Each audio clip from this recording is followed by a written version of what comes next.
Here on Tech Today, we love covering innovation. And whenever we cover auto and tech, and when these two worlds collide, that is the real sweet spot in terms of the kind of latest and greatest we want to bring from the world of innovation to you, our lovely audience. And a company that's been at the forefront of just that is the Mahindra Group.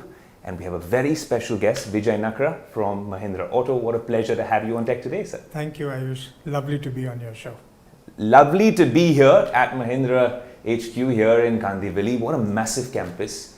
And most importantly, you see the plethora of cars out there. And I was seeing the Thar, the XUV, the Scorpio N, and some of the classics outside.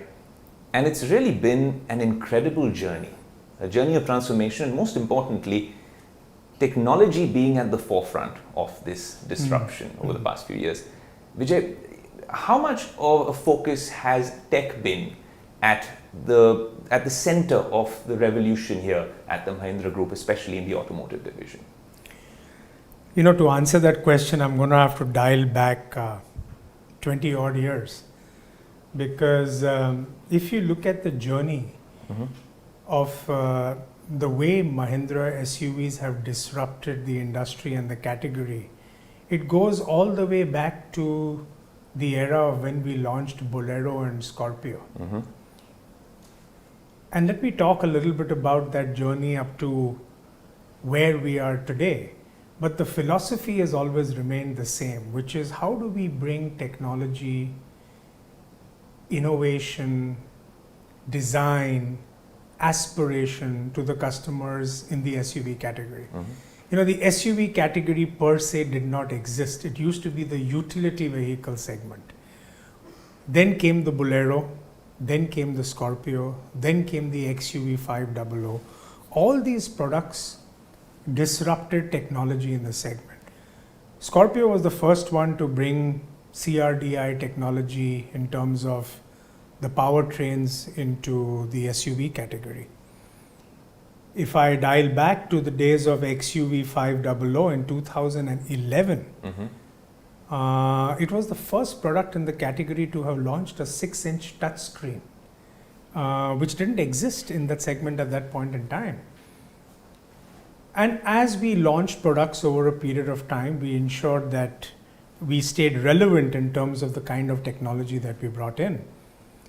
And then when you look at the last 5 or 6 launches that we have done, whether you talk about the Thar, whether you talk about 3XO, whether you talk about 700, whether you talk about Scorpio N, whether you talk about Thar Roxx, all these products have brought in what we believe has helped us democratize technology in the automotive industry. So the philosophy is, how do we democratize technology? How do we, with every launch, bring in new technology and innovation to our customers? Because as you rightly said when you started the show, I think it's the automobile industry which has this great opportunity of revolutionizing and creating a cusp between technology and the automotive industry. And I think Mahindra has played a significantly large role in the Indian industry in doing that. It's interesting that you dial back maybe a couple of decades. You've been here at the forefront of all this innovation for nearly 25 to 30 years here at Mahindra. So you've seen how the industry is shaped up, also with synergies within the group, with what Tech Mahindra is doing. You must have had a bird's eye view in terms of what's happening. But the reason I asked you about tech being the focus now is because I don't know whether this is the Elon Musk effect or the worlds of tech and auto really intersecting. We'll talk about the electric push in a bit. But do you think that the worlds really have intersected to a point where largely auto now, with the only differentiating factor, is a tech product on 4 wheels? Well, I think to a very large extent, the automotive industry has evolved in that direction. But let me also tell you that besides tech, what the auto industry offers to its customers is the thrill and the experience of driving an automobile. That's true. So that's why I think it's a beautiful blend where technology today is an extension of who you are. Wherever you go, your technology goes with you. an SUV, and I'm being a little particular here about SUV as a category and not just automobiles, because SUVs are lifestyle products. They are an extension of your lifestyle. So the technology being an extension of you, lifestyle product being an extension of your lifestyle, it's a great culmination of the two, where you experience the best of technology and you get the thrill and the pleasure of driving a lifestyle SUV. So I think they come together beautifully, and I think that's one of the recipes of the success that we've seen in the last 4 years has largely been our ability to bring these two together. It's interesting you mentioned lifestyle, Veejay, because when you look at SUVs, and from maybe the start of your career, it wasn't a very popular category here in India.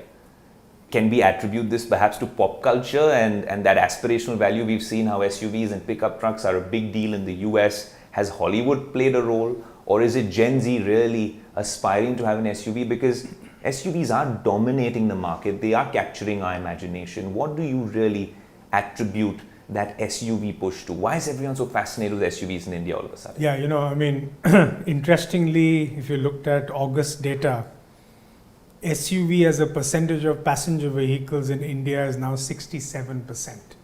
So globally it's 55%, but in India, and it's been a hockey stick as far as India is concerned when it comes to SUVs as a percentage of PVs. But the large attributor to that, I think, is that most of the launches that you've seen in the last 3 to 4 years has seen Indian, international, global brands all bringing SUVs to the market. And that's largely for multiple reasons. One, the whole experience of driving an SUV is very different from that of a car. Correct. Whether it's your seating posture, the feeling of being in command and control, the visibility of what you see, the feeling of safety, the thrill of driving a vehicle, the whole design, and in India we are not subtle about our design, right? We love the way we sort of display and showcase our lifestyle, and design is a very, very important part of that. So I think all of these reasons have come together where SUVs have become so popular. And I think another very important thing is, over a period of time, classical SUVs used to be tough, rugged, body on frame. Today the definition is very different. There's a very thin, blurred line between what's a passenger car and what's an SUV. So you have monocoque, you have SUVs in all shapes and sizes. So the definition of SUV per se, along with the psychographic and the emotional appeal of consumers towards vehicles of this type, have all come together to really explode the category and bring it to where it is today. That was actually my next question, Veejay, which was, we talk about sales numbers and how SUVs are doing well, but in the traditional sense, what an SUV is, and also a lot of automakers really, in the subcompact, the compact space, for a traditional auto enthusiast, those are not SUVs. I think largely through the Mahindra lineup, if you look at the Scorpio N, the Scorpio, you've mentioned the Bolero earlier as well, the Thar Roxx, this is what seems like an SUV as opposed to a much smaller vehicle now, I think. But even, is that also pressure automakers are facing to really conform to this SUV stereotype? Because some of the SUVs that a lot of automakers call SUVs aren't necessarily SUVs. No, but that's true. I mean, I think ultimately it goes back to the preference and the choice from a customer's perspective. An automotive industry or an automotive equipment manufacturer may want to define the product in a particular way, but ultimately it is what the consumer sees and what the consumer wants. While you took the names of 5 of the products, I think there are 2 or 3 other extremely successful products we've had which are not the traditional classical body on frame SUVs. I mean, XUV 500 was a monocoque, XUV 700 is a monocoque, XUV 300 was a monocoque, XUV 3XO is a monocoque. So from that point of view, like I said, I think one shouldn't one shouldn't get categorized by the classical frames and definitions of SUV. However, having said that, as far as M&M is concerned, we've kind of created a distinction of what, even in this broad definition of SUVs, is what gives our product that SUV character. And if you look at the kind of design, and there are multiple elements to it, so let me just cover a few of them. Sure. When you talk about the design, you will always see that our vehicles are a higher standing vehicle. The tire sizes are bigger, the ground clearances are higher, the seating postures are of a different, more commanding.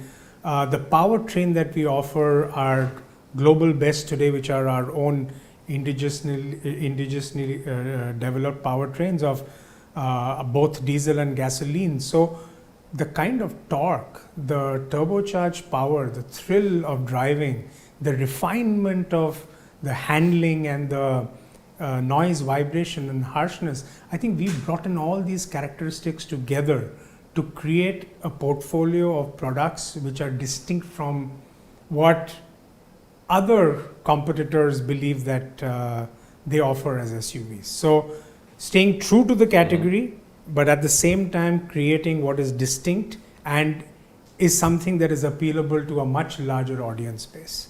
We touched upon definitions and some of these products, iconic products for M&M as well, but around the world, and now in India as well, there's this sudden trend and push towards electrification.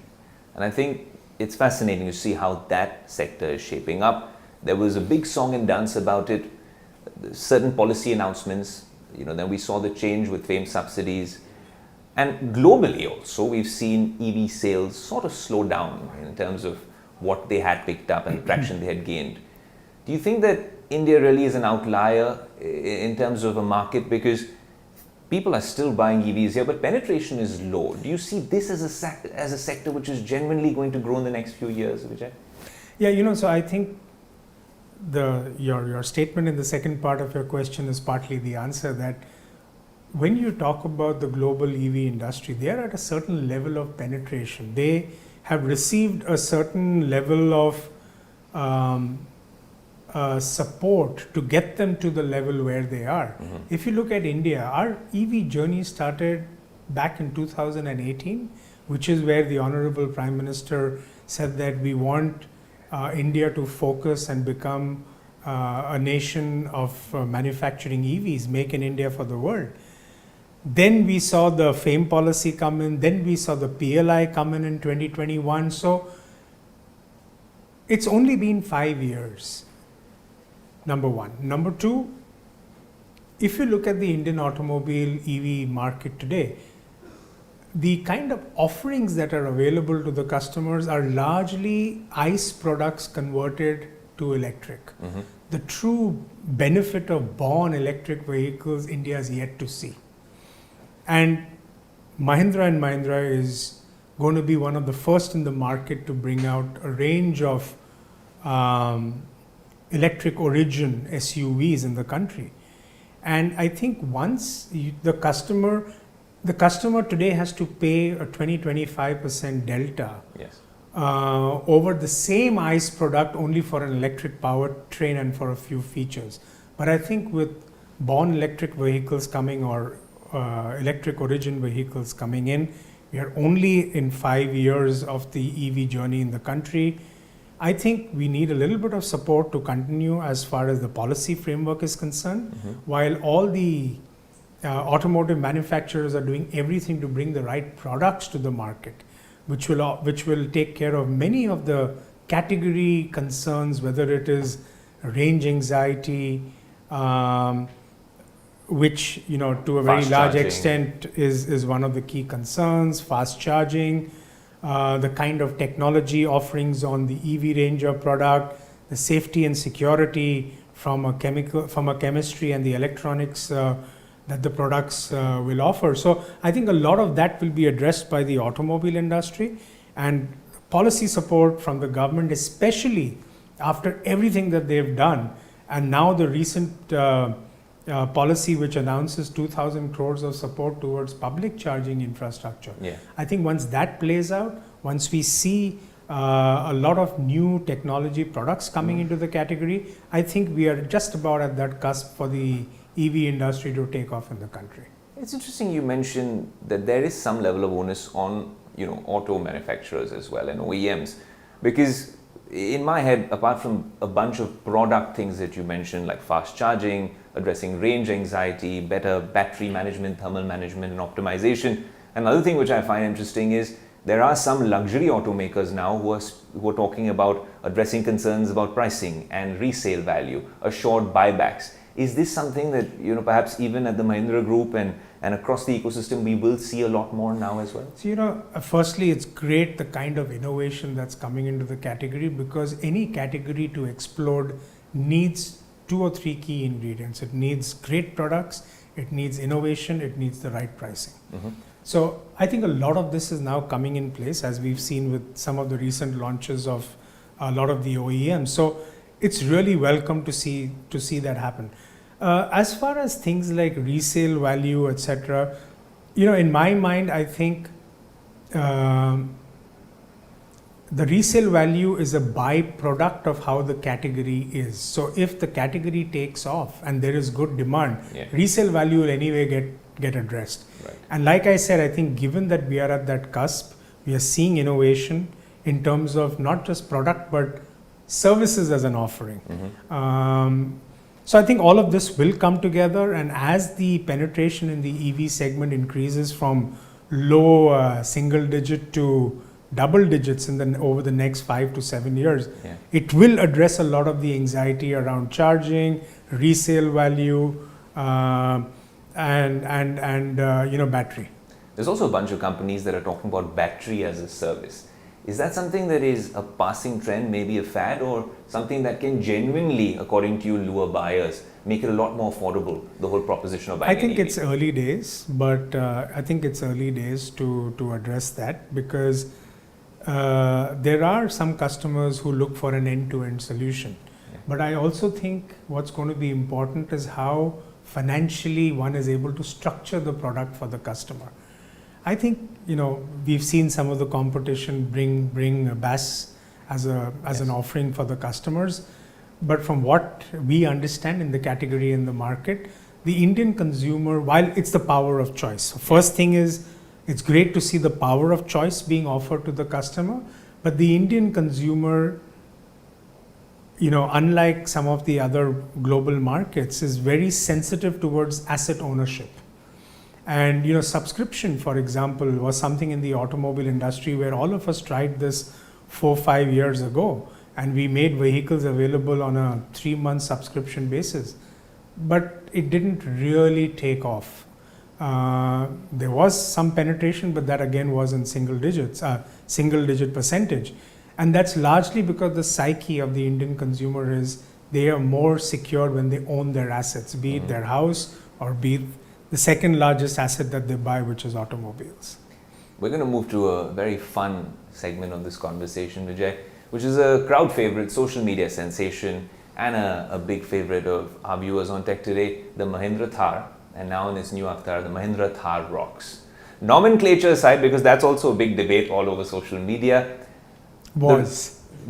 Now everyone's just adopting it. Fair enough. I stand corrected. But the point being, it's fascinating. And this, as someone who's driven the Thar, covered it from its inception, the Thar Roxx was a pleasant surprise for so many of us. We knew that there's going to be 2 extra set of doors on that one, but to pack it in with so many features, with tech, and also this whole listening to the customer, which I find fascinating. And I know that's your style of leadership, which I want to get to, because I know people initially were upset about the white interiors. You gave an option in no time with the 4-door. A lot of questions to ask about the Thar Roxx, but coming back to it, it's been a fascinating response. But is this exactly, has it all panned out the way you had planned over the years? No, I think firstly, huge thank you to all the customers who have sort of had confidence in this brand and have been part of the 176,000 bookings that we got in 60 minutes of opening the bookings the other day on 3rd of October. But just to answer your question in parts, I think there were many questions packed into that one question. I was just too excited about that. So firstly, I think we are a listening organization. It's not just about an individual or a leader, it's about the culture in the organization. So I wouldn't take the credit of that. It's the organization, the team. I think hats off to the product planning and the product design and the sourcing team. When the moment the journalists had picked up the vehicle and they started talking about the white interiors, they just quickly got into the act of making sure that we were able to bring in a more chocolate and a dark interiors for the customers, especially for the 4x4 customers. So yes, we are a listening organization. We've done it in the past. We continue to do it with every launch, and I'm extremely delighted that we are able to do that for our customers. Now on your question on the product. Yes. So firstly, I just wanted to clarify, it's not just the Thar with 4 doors. It's practically a re-engineered new product. Absolutely. It comes with an all-new M-Glide platform, which means the frame, suspension, braking system, the NVH refinement is of a very, very different level. That's one. Second, clearly, when I started off, I said about democratizing technology. Spot on. And we just thought that when we bring in this flagship product, which is probably the best tribute to our DNA and who we are, we wanted to make sure we made it as relevant to all the segments and categories of SUVs out there. And if we wanted to compete, we wanted our source of business to come from everywhere, not just the classical body on frame SUVs, but also pull from monocoques and multiple other price points. And hence our strategy was that we should be able to span multiple price points, bring in the latest technology, whether we talk about ADAS, whether we talk about panoramic sunroof, whether we talk about ventilated seats, whether we talk about the Harman Kardon audio system, whether we talk about the larger touchscreen. I think all of that we brought in because we, like I said, we believe that if we want to democratize technology, then we need to make sure that we bring in the best at the most affordable price. I think being able to do that has really sort of given us an overwhelming response, and I think we are delighted with how the product has been received in the market. That's why I mentioned it was a pleasant surprise, because it was all under wraps for so long, and it came as a surprise that all these features were packed into the Thar Roxx, and like you rightly said, from the ground up. But then I just want to flip the coin on that one. When you're sitting down with the leadership team and trying to plan something like the Thar Roxx, it is a lifestyle icon in its traditional avatar. It has been for the longest time. Does that become a little bit of added pressure or a headache to make sure that you can live up to that badging and also then create something new from the ground up? No, look, it's always a challenge of how you take an icon like Thar. I think even if I dial back to 2020, the Thar was born in 2010. The Thar then versus the Thar in 2020, we had moved up exponentially in terms of the technology, design, engineering, and what the product had to offer. So clearly, when we were getting to Thar Roxx, for us, like I said, it was not just about adding 2 more doors to the product, but about offering a very well-rounded engineered product, and while we do that, also bring in enough differentiation on the design. So you see the grille has changed. If you see the lamps are different. If you see, Pratap has brought in the whole element of it's not just a straight door. When you look at the second row, there is a rib that he's brought in as a design angle into the product. So I think a lot of it was done so that we are able to carry forward what is the strength of the brand, build on it, and then take it to the next level. On the design front, Veejay, sorry, just if I was to go back, if you look at any of the products which carry the lineage of the brand, whether you look at even besides Thar, you look at Scorpio. Today we have the Classic and the Scorpio N. Correct. They are totally different products from an engineering and a customer segment point of view.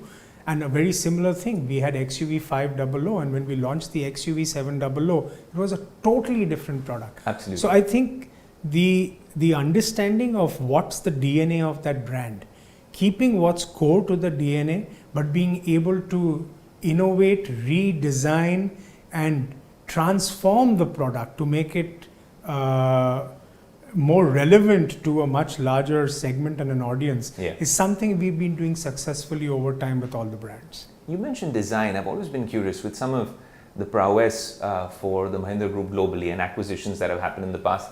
How much of the learnings from some of those global teams have really weighed in on the design elements with the newer launches for Mahindra? Look, we've had partnerships and alliances over many years. Yes. There always is a learning that comes from any alliance or partnership for both parties. But there's no doubt that a lot of our capabilities that we've been able to build over time has come through partnerships and alliances, not only at an OEM level, but also in terms of the partnership with suppliers. Correct. We partner with the best suppliers globally who have access to the best technology. Yeah. So we work very closely with them even to build that as a capability set.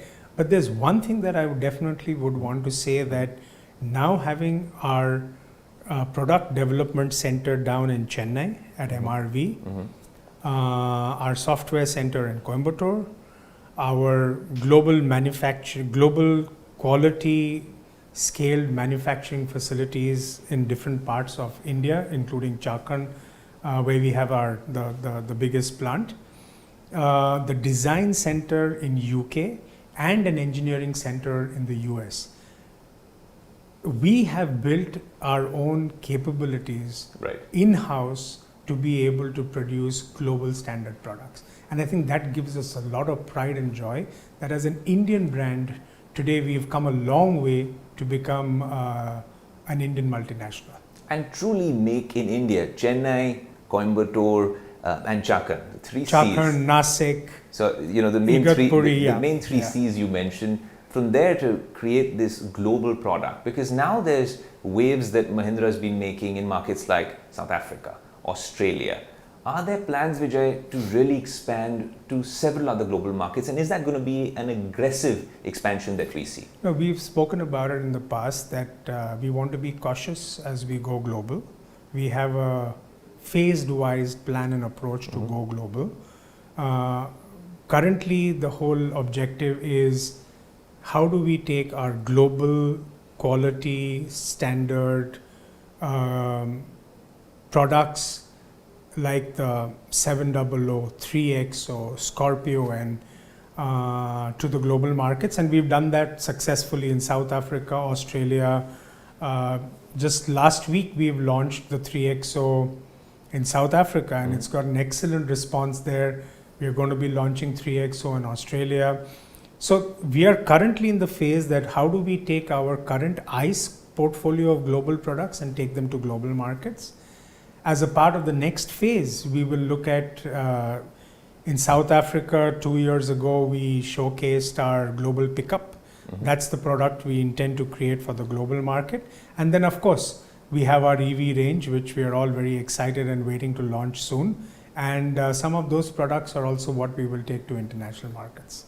As the last question, since we're talking about international markets, we see this trend, especially in the US, about increased automation. And largely, when you're talking about fully autonomous FSD, as some people call it in the US, you're seeing driverless cabs, an announcement made just recently. Of course, all over San Francisco, we see Waymos operating. And a lot of people are using Teslas and other manufacturers' cars in full self-drive mode.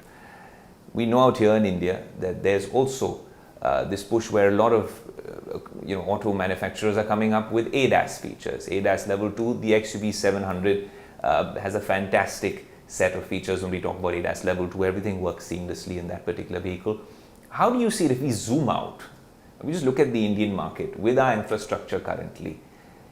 Can we actually consider fully automated solutions, fully autonomous, as a possibility in the near future? The best thing about India as a market is you can't copy paste a global solution and bring it to India. No one size fits all. Yeah. It doesn't work.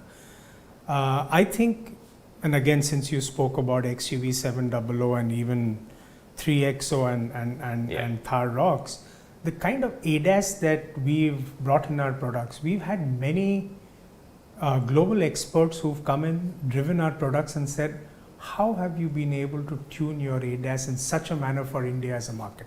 I think we know the challenges we have in the streets of India, right? Correct. In terms of two-wheelers, three-wheelers, pedestrians. There are a number of challenges that the ADAS system has to deal with. Objects, animals, everything. Absolutely, right? So I think in terms of that ADAS technology to make it more relevant to the country is the first step that we've taken in the direction of being more relevant to what works in India. As far as FSD is concerned, I think it's a matter of time. We really need to see how that will play out in India. And like I said, it will need to be customized and tuned to the way India operates in terms of traffic discipline and people movement. So I think the verdict is yet to be out. It probably will take a little bit of time. But in the meantime, nothing stops us from taking ADAS to the next level. And you will see a lot of that when we launch our electric range of products, on how we will take technology, safety, electronics, all to the next level as we bring out our products in early 2025 calendar year. Veejay, we're talking about early 2025. You've spent decades here at the Mahindra Group, and you've seen how things have shaped up at the group, the industry, and on a macro level in India as well. What has that journey been like in terms of how your style of leadership has evolved? More importantly, what's it been like working in such a massive corporation with the synergies at play and the opportunities as well? Let me first talk about the organization. I think I'm very fortunate to have been part of an organization like Mahindra, where I got picked up straight out of campus after I finished my MBA, and I've been with this organization right through. And I think a couple of reasons, because I think the culture, the values that this organization has, and the integrity, I think is unparalleled. And I think that's probably one of the reasons why I'm still here after 30 years, and I'm really proud of being a part of this journey. As a group, Mahindra Group has really evolved over time, and I've seen that go through multiple phases from 1994/95 when I joined here to now. I think our ability to have moved with time, so our ability to be agile, transform and reinvent ourselves, especially every time we hit a crisis, our ability to come out of it stronger, better, is something which I really cherish as a culture in this organization, and we've demonstrated it a number of times. The second one is collaboration. I think in our DNA, our ability to work with an ecosystem, the whole concept and culture of RISE is all around that. It's not just about us, it's about a purpose-driven growth. That's another thing which I think we are very, very proud of.